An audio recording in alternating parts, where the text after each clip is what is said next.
дар сатҳи баланд пешвоз гирифтани ҷашни 30-солагии истиқлолияти давлатии ҷумҳурии Тоҷикистон имрӯзҳо дар ҳамаи шаҳру навоҳии мамлакат корҳои ободонию созандагӣ муташаккилона ҷараён дорад.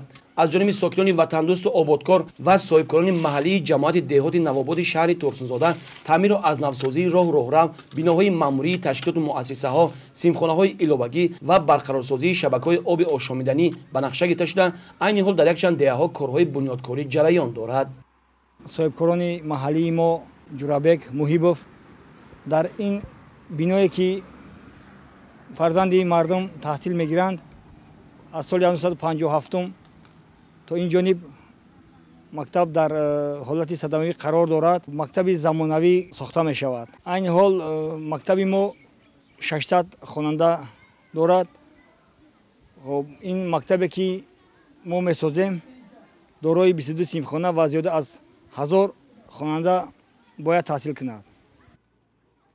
дар ҳамаи деҳаҳои ҳудуди ҷамоати деҳоти 10-солагии истиқлолияти шаҳри Турсунзода бошад, наздик ба 40 сохтмони иншооти таъйиноташон гуногун ба нақша гирифта шудааст. бо сохта ба истифода додани иншооти зидди дорои таъйиноти гуногун дар ин ҷо сокинони зиёд бо ҷойи кор ва маоши хуб таъмин хоҳанд шуд.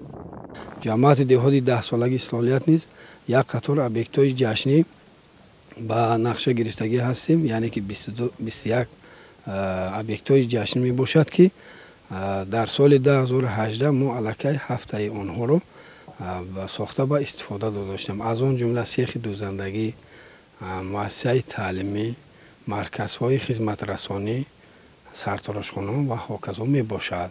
вобаста ба солҳои 2019-2021 соли рушди деҳот, ҳунарҳои мардумӣ дар ҷамоати деҳот низ барои тозагии ободонӣ ҳар як деҳа ба нақшаи чорабинӣ тартиб дода шуда, бо ҷалби соҳибкорон, бо ҷалби шаҳрвандони деҳа корҳои созандагии ободонӣ пеш рафта истодааст.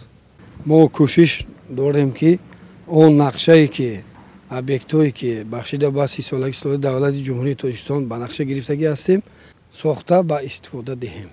бояд гуфт ки сокинони ин гӯшаи кишвар ниятдоранд ҷашни 30-солагии истиқлолияти давлатии ҷумҳурии Тоҷикистонро бо дастовардҳои назаррас истиқбол гирифта, саҳми худро барои ободии як гӯшаи кишвар мегузоранд.